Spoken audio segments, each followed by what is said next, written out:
Hi friends, welcome to Kadam Study Center. So this is the lecture number 5 and last lecture of chapter number 2 conceptual design. Okay, last के एक दो topic बचे हैं, आज हम खत्म कर देंगे ताकि हमारा चैप्टर नंबर 2 खत्म हो जाए. Okay, so let's start. So first is relational database. What is mean by relational database? So the relational database model represent how data is stored and managed in relational database. ये model क्या represent करता है कि data किस तरह से store किया है, किस तरह से मैनेज किया है रिलेशनल डेटाबेस में. Okay, data is organize into tables. Data tables के फॉर्म में ऑर्गेनाइज किया होता है. Each known as a relation, उसे हम रिलेशन कहते हैं. Consisting of rows, tuples, rows को क्या कहते हैं टपल्स, एंड कॉलम्स को कहते हैं attributes. Okay, each row represent an entity और रिकॉर्ड. हर एक रो क्या दिखाती है, एक तो एंटिटी दिखाती है या फिर रिकॉर्ड दिखाता है. And each column represent a particular attribute of that entity. And column क्या शो करते हैं हमें, उस एंटिटी का attribute. Okay, a relational database consists of a collection of tables, each of which is assigned a unique name. Okay, collection of tables होता है and हर एक table को नेम कैसा होता है, यूनिक असाइन किया गया होता है. ओके, सो देखो यूनिकली नेम असाइन किया होता है. तो आपके सामने एक एग्जांपल है, एक टेबल है. ओके, उसमें जो ये रोज है ये क्या है, रिलेशन. ओके, सॉरी, टेबल को हम क्या कहते हैं, रिलेशन. ओके, रोज को क्या कहते हैं, टपल्स. ओके, टपल्स को ही हम एक और वर्ड देते हैं, कार्डिनैलिटी. ओके, एंड कॉलम्स को कहते हैं attributes. Okay, so total number of columns is equals to degree of columns. Okay, so यहाँ पे कितने हैं कॉलम, 1 2 3 4, तो डिग्री क्या है 4. ओके, देन डोमेन देखो, डोमेन क्या है, एम्प्लॉय नंबर. एम्प्लॉय नंबर कहाँ से कहाँ तक है, E1012 टू E501. ओके, इसके बीच में होने चाहिए, तो इसके बीच में ही नंबर है. नेम में क्या है, एनी नाउन हो सकता है. एज क्या है, 18 to 60 between. Okay, D4 and department का कॉलम है, sales department, consultancy department, product department, maintenance and operation etcetera department. Okay, so ये सारे आपके पास टेबल के पास क्या होते हैं, एट्रीब्यूट्स होते हैं यानी कि कॉलम्स होते हैं, टपल्स होते हैं यानी कि रोज होते हैं. ओके, टपल्स को ही हम कार्डिनलिटी कहते हैं. अगर आपको बोला count the cardinality of this table, तो आपको रोज काउंट करके लिखे देना है. एंड आपको अगर बोला count the degree of this attributes, तो आपको काउंट करके लिखना है. ओके, सो कुछ की टर्म है, की टर्म इन रिलेशनल मॉडल. तो देखो टर्म है first relation. What is mean by relation, a table with rows and column. जिस टेबल में रोज एंड कॉलम हो उसे हम रिलेशन कहते हैं. टपल मीन्स क्या, और row in the table one record. Okay, row है उसे हम टपल कहते हैं. एट्रीब्यूट मतलब column in the table. Domain मतलब क्या, the set of allowed values for a column, मतलब उस सेट में कितने वैल्यूज अलो है. जैसे मैंने बोला 18 टू 60 के अंदर ही एज आना चाहिए. Example, age must be the number. Okay, degree, degree मतलब द नंबर ऑफ कॉलम्स, जैसा कि मैंने आपको बोला attributes in the table. Cardinality मतलब number of rows tuples in the table. And primary key मतलब a column or a group of column that uniquely identifies each rows. Okay, primary की हम देते हैं क्योंकि यूनिक नंबर वहां पे होना चाहिए, आपको ऑलरेडी पता ही है. देन है types of keys in the relationship. तो हमारे पास 5 टाइप्स के कीज है. फर्स्ट प्राइमरी की क्या है, uniquely identifies each row in a table, can not be null, ये आपको पता है. देन है कैंडिडेट की. कैंडिडेट की मतलब अ कॉलम और set of columns that can uniquely identify rows. हर एक रो यूनिकली आइडेंटिफाई होने चाहिए. एंड उसमें एक क्या चाहिए, प्राइमरी चाहिए. ओके, देन है सुपर की. सुपर की मतलब any combination of column that uniquely identifies rows. Column का एक कॉम्बिनेशन है यूनिकली रोज को आइडेंटिफाई करने के लिए, कैन हैव एक्स्ट्रा कॉलम, उसके लिए एक्स्ट्रा कॉलम हो सकता है. अल्टरनेट की मतलब a candidate key that was not chosen as a primary key. जो कैंडिडेट की प्राइमरी की तरह चूज नहीं की जाती, तो उसे हम अल्टरनेट की कह सकते हैं.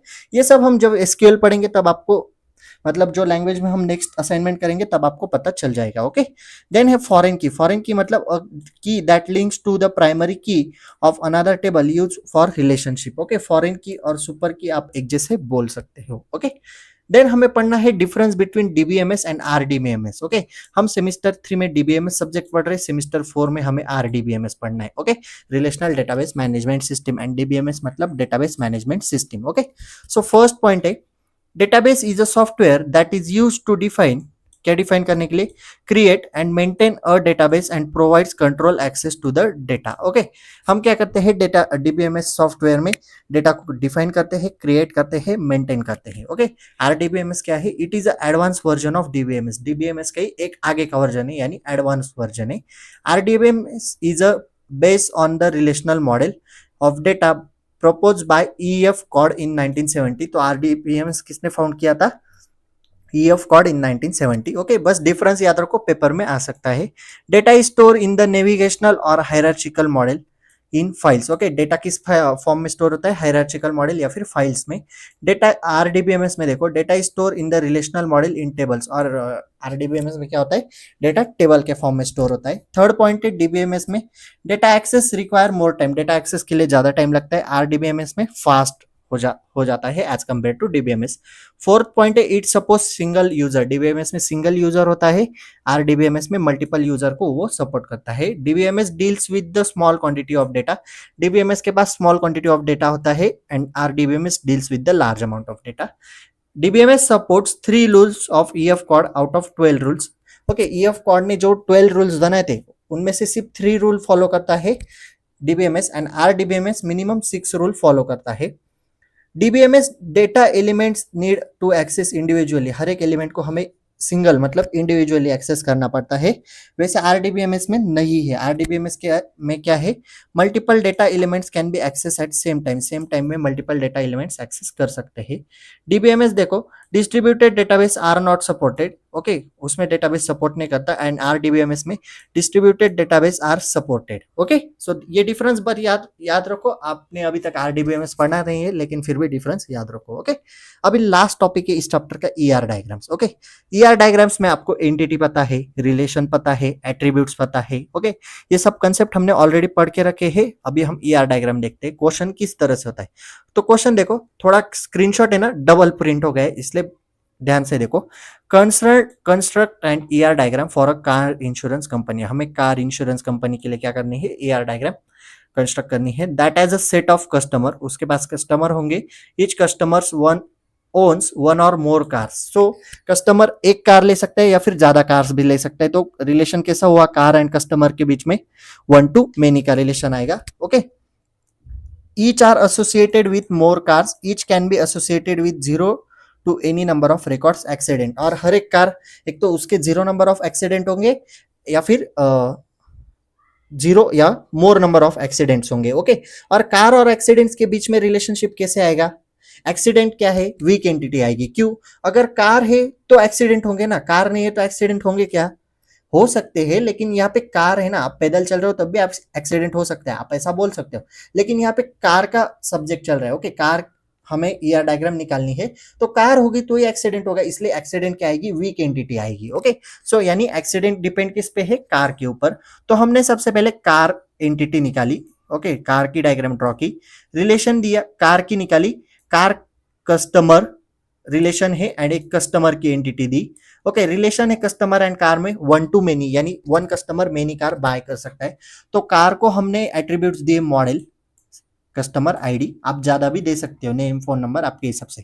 कस्टमर को एट्रीब्यूट, सॉरी कार में फोन नंबर नहीं आएगा, कार का मॉडल, कार की कलर एक्सेट्रा आप एट्रीब्यूट दे सकते हो। कस्टमर में हमने एट्रीब्यूट दिए है city, customer name, customer ID and street. Okay, so ये एट्रीब्यूट्स है।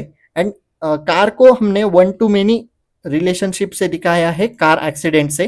सो एक्सीडेंट हुई, वीक एंटिटी, एक्सीडेंट की ID, date, day, street, city. Okay, so ये थी आपकी डायग्राम। ये वाला पार्ट मत देखो, ये पीछे का है, मतलब वो डबल प्रिंट हुआ है, ये मत देखो, जितना मैंने आपको बताया उतना ही पार्ट देखो। ओके, नेक्स्ट क्वेश्चन देखते हैं। Consider the musician database ER diagram. Okay, musician database की ER diagram है. Give the FDs for the constraint in the ER diagram. You should not individual, trivial और redundant FDs. आप diagram देखो directly. Musician है, okay, किससे associate किया है, जेनरे। Okay, songs में जेनरे होता है। परफॉर्म क्या है, एल्बम परफॉर्म है एंड उसके एट्रीब्यूट से।